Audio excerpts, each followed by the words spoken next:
Lo que contemplamos ante nuestros ojos es Bréamo, el monte Feleste. El monte de Bréamo tiene 305 metros de altura. La ermita es el único resto del Real Priorato de San Miguel de Bréamo, donde se estableció una pequeña comunidad monacal de San Agustín en los tiempos de Fernando II de León, 1157-1188. Bréamo fue construido en 1187 según la inscripción del contrafuerte izquierdo de la fachada principal. Tiene planta de cruz latina y con una nave y tres ábsides, en la cual destaca la nave transversal que supera en anchura y altura la principal. La cubierta está totalmente abovedada, circunstancia poco frecuente en el románico gallego, y su decoración de tipo naturalista y vegetal está presente en capiteles, modillones, impostas y en el remate de arcos cruzados y en la base de las columnas.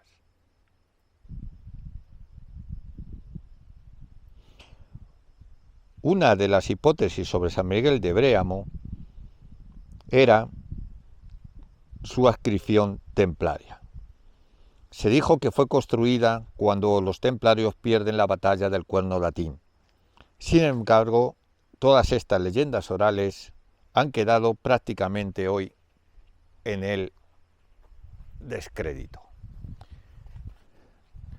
Defender hoy la adscripción templaria de Bréamo es cuanto menos difícil. Lo que sí podemos decir es que esto es un lugar de raíces celtas y muy anteriores, que tienen que ver con el paganismo y con determinados ritos que vamos a ver. Como veis, bueno, vamos a ver. Bréamo, para mí, es muy personal. Es un lugar donde yo hace ya muchos años vine y bueno, traté este tema en mi libro La España Mágica, con una extraña inscripción de raíces protoceltas, una escritura ogámica, que se desdibujó de una de las piedras, y claro, es una cosa muy rara de encontrar en estas latitudes.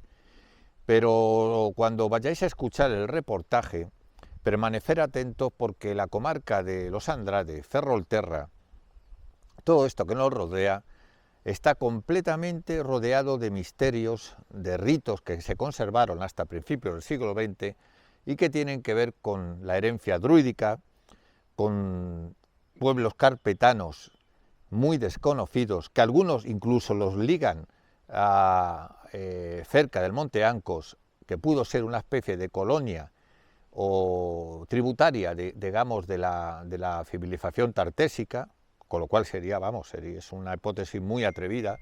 Permanecer atentos porque voy a desvelar una serie de ritos aquí mismo, ya lo veréis, dar vueltas en dirección al sol, 9 vueltas, se llama de Osil, y sirve de alguna manera para quitarte algún hechizo o algún meigallo o alguna enfermedad de origen mágico. Darla en el sentido contrario al sol sirve precisamente para atraer la suerte. Así que la suerte ya hace muchos años que me trajo aquí. Y deciros, cómo no, vamos a ver, la iglesia, deciros, cómo no, que esta iglesia está unida a otro misterio que tiene que ver con los Andrade. Los Andrade, ya lo toqué en algún otro documental que tenéis en mi canal, son los herederos de la Casa de Traba. Hoy en día prácticamente todo su legado pertenece a la Casa de Alba. Los Andrade, hay que decir que son los últimos, sobre todo el llamado el Bueno, que está enterrado en San Francisco de Betanzos. Para mí es un misterio dentro de un misterio, porque su sarcófago, privilegiado en el corazón de la iglesia San Francisco de Betanzos, plantea un desafío, y un desafío templario. ¿Por qué? Porque Andrade, que hizo traducir la crónica troyana, con todos sus mitos, con todos sus guiños griálicos, mandó su testamento tirar pesquisa sobre los misterios templarios. También se obsesionó por la geometría sagrada. Y a tal punto que hizo construir 7 puentes, 7 monasterios, 7 iglesias. El número 7, ya lo vemos en las 7 partidas de Alfonso X, es un número mágico en todas las culturas por excelencia. De hecho, incluso en el código jurídico por excelencia castellano de Alfonso X el Sabio, las 7 partidas, en la 7ª partida se habla de cómo se regula de alguna manera la magia buena, es decir, la astrología judiciaria, y lo único que se sanciona son los impostores. Es decir, la magia para las clases privilegiadas era una cosmovisión y un modo de conocimiento que todavía no estaba desligado del científico. Volviendo al sarcófago de Andrade, el Bo, decir que tal como describe el medievalista que vivió como un vagabundo en Betanzos, Víctor Foltán, cuya historia podéis seguir también en este canal, pues es apasionante, pues bien, se describe que en ese sarcófago sabéis que está elevado sobre 4 jabalíes. Los jabalíes y los osos son los animales totémicos de las culturas indoeuropeas, las culturas célticas. Las culturas meridionales tenían como animal semejante totémico tanto el león como el toro. De ahí las herencias de nuestra tauromaquia. En el sarcófago y enterramiento de Fernando el Bo Andrade, de alguna manera, cuando hace un guiño a los templarios, es que él se hace enterrar a la manera de los templarios, usando el propio lema templario, Ave María Gracia Plena. Su hermano, hay que decir que es el maestre de la Orden del Cristo en Portugal, herederos del legado templario. Esto es importante enfatizarlo porque aquí la presencia templaria en Coruña fue muy importante. Tanto que o Burgo, o Faro y la ciudad de Coruña estaban las rutas marítimas, que se llamaban las rutas gasconas, que partían de La Rochelle. Por todo lo cual, cuando se aparece la orden templaria, algunas fuentes han especulado que pudiera haber desaparecido el tesoro por estas tierras.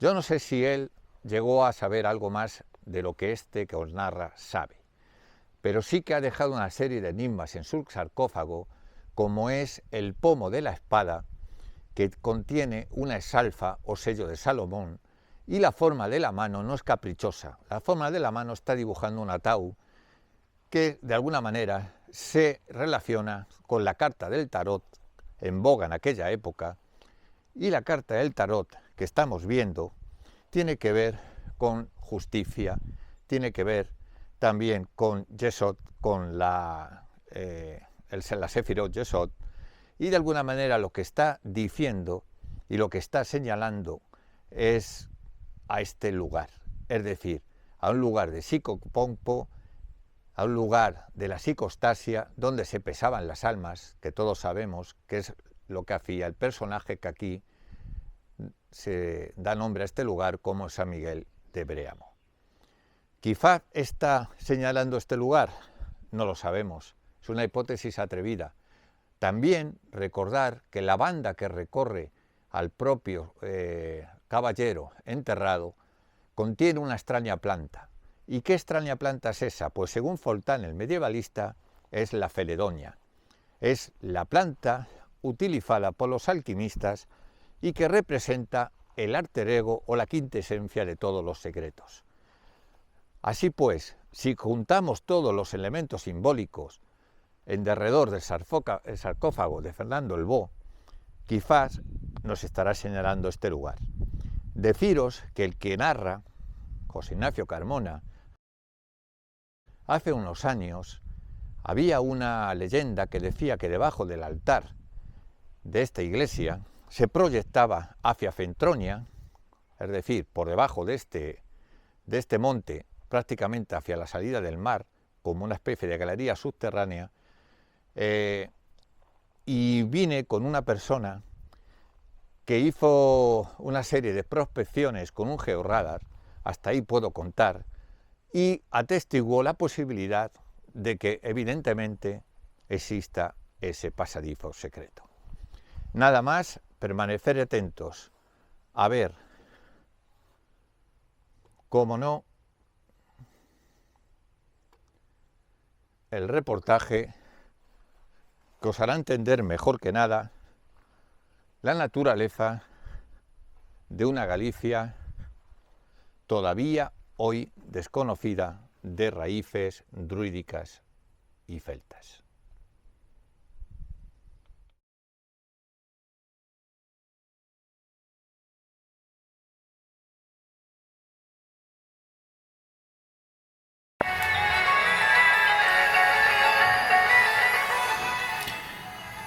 Breamos es el lugar donde uno puede soñar que cae vencido el dragón. A quien ha alcanzado ya esa edad en la que el paisaje es por encima de cualquier otra cosa una emoción, le resulta difícil no estremecerse ante tanta belleza cuando uno se encuentra con Bréamo. De hecho, y por 1000 veces que uno haya ido, se vuelve a conmover invariablemente al volver donde parece posible tocar el cielo con las manos, a pesar de que la altitud es solo de 305 metros.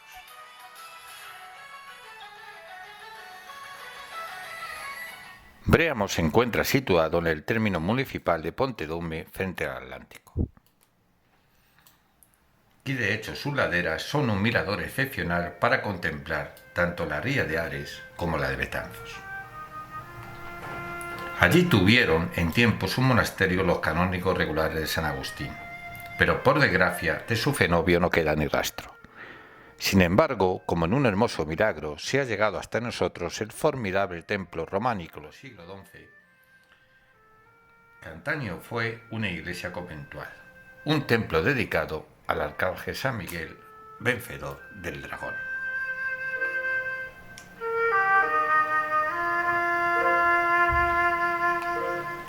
Don Ramón Otero Pedrayo, que sabía muy bien que viajar a través de los paisajes es viajar a través de uno mismo, decía que los ábsides de ese templo, los de Bréamo, eran una de las más hermosas creaciones del arte gallego.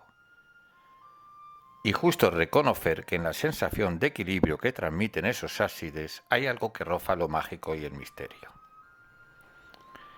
Llegados a este punto, conviene anotar que son varios los caminos que permiten llegar hasta lo alto del monte Bréamo.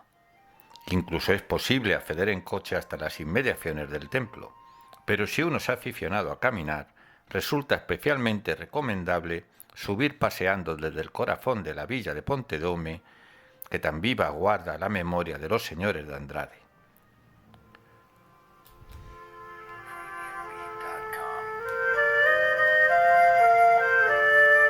Subir andando hasta Bréamo es ir descubriendo en cada rincón una maravilla nueva, mientras uno se va adentrando en un territorio extraordinariamente rico en toda clase de leyendas, y ver desde las laderas del monte cómo se pone el sol sobre un Atlántico que siempre es un regalo.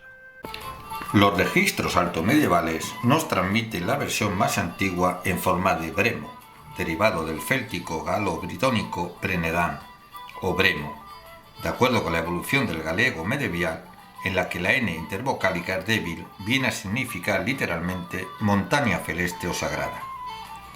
La advocación a San Miguel, paladín celestial de la luz, refleja la situación cristiana de un dios de la montaña y de las tenebrosas tormentas que tendrán culto en el calvero de la cumbre de Bréamo.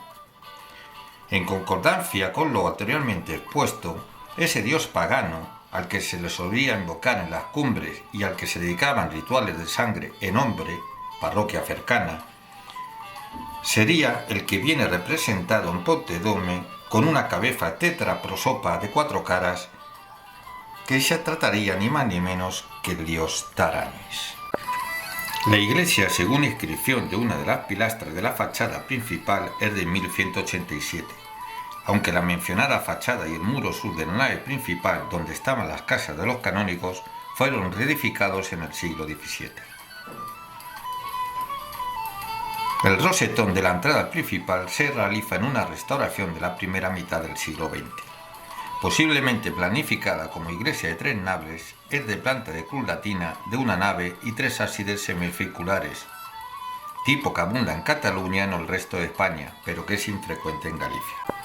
Respecto a la decoración, a los canecillos de los ábsides, caracol, carnero, hombres o mujeres desnudas, se une en el interior, en el arranque de los nervios de la bóveda del crucero, el tema de la piña, tratado con gran virtuosismo, o la escena de la cafa del capitel del lado de la epístola y sobre todo, como nota original dentro del románico, la decoración de las bases de las columnas son cuadrúpedos entrelazados, liebres, maestro cantero arrodillado, etc.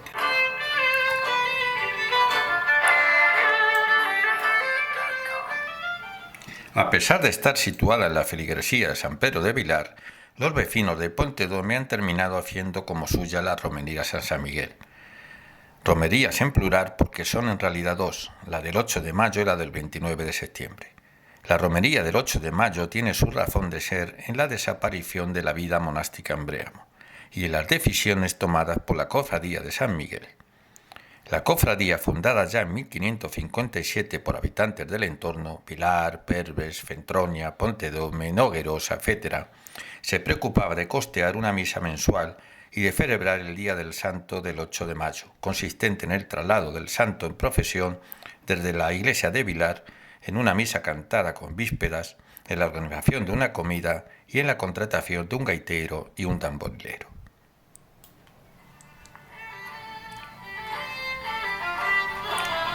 En 1686 se decide también celebrar solemnemente el Día de San Miguel Arcángel, el 29 de septiembre, con una misa cantada y dos rezadas. La llamada popularmente como Fiesta de San Miguel de las Uvas por su carácter otoñal, con el paso del tiempo dicha fiesta ha adquirido tanta relevancia como la del 8 de mayo.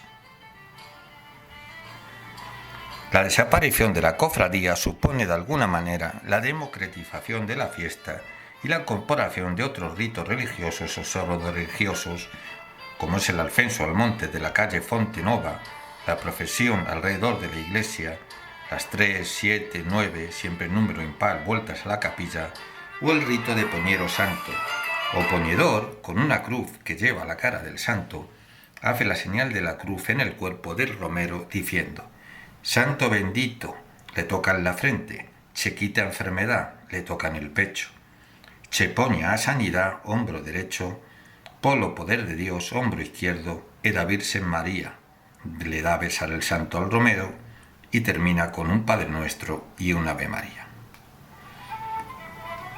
A continuación el romero formula un deseo y entrega una limosna. Sitio tan recogido y hermoso, es muy probable que hubiera servido en aquellos tiempos en que se adoraba la naturaleza para altar de las gentes que poblaron el cercano y prehistórico castro de Fentroña. Aunque dejando a un lado los reinos de lo fantástico, quizás quisieron ver en Bréamo un castro levantado por las gentes del fabuloso rey Brigo.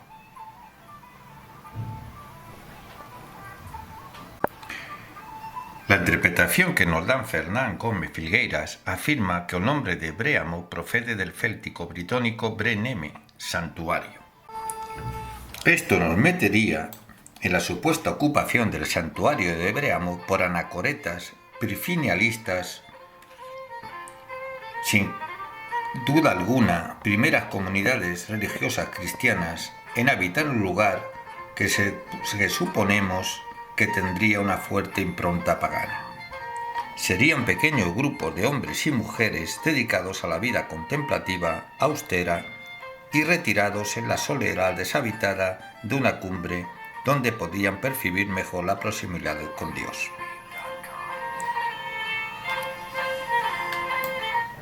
La proliferación de ascetas fue tenida en cuenta en el concilio de César Augusta en 380, despertando muchos recelos en la jerarquía.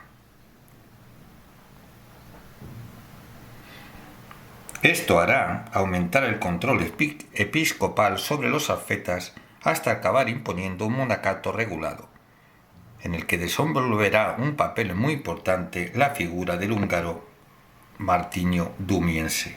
Martinio, clérigo, también conocido como San Martinio de Braga o de Dumio, llega a Galicia en torno al 550 procedente de las Galias, y después de pasar un tiempo en Tierra Santa en contacto con el movimiento monástico de las montañas de Palestina.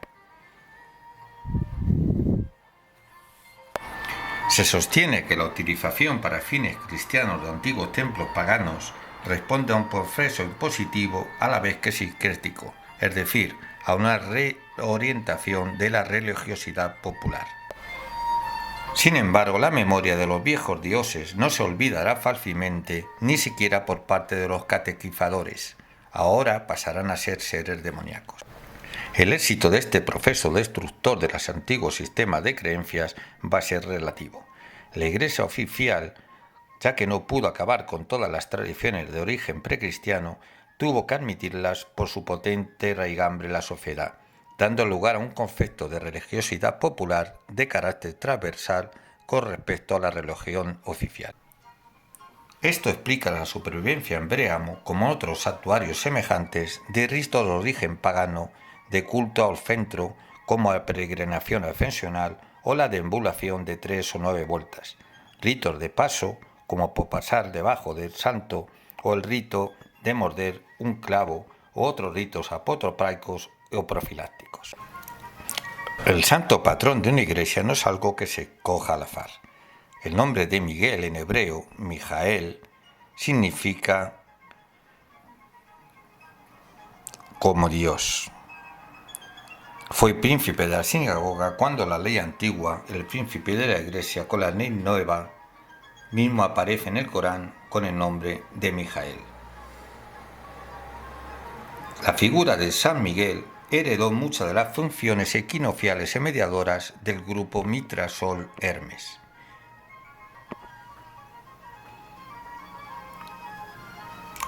Esto tiene sus raíces en la antigua Persia y llega al Imperio Romano en forma de culto mistérico organizado en sociedades secretas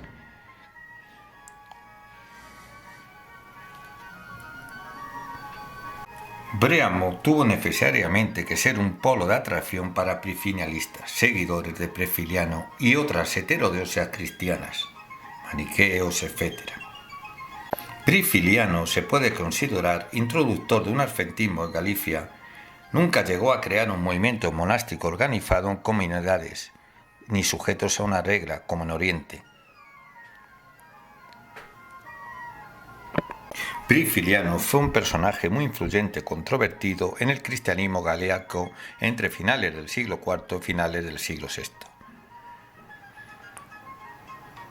Funda su primera comunidad de carácter rigorista en el 370, en los alrededores de Burdeos. Alrededor de 379 retorna a Galicia y dedícase a predicar por Galicia. Encuentra un rápido éxito sobradamente entre las mujeres en las clases campesinas y populares. Rechazaba la unión entre Iglesia y Estado y denunciaba la corrupción y enriquecimiento de las jerarquías eclesiásticas, propugnando una religiosidad ascética de cierto talante independiente de la doctrina oficial, los clérigos de Carfos que dejaban crecer su cabello. Su carácter subrogatorio será precursor del ascetismo medieval.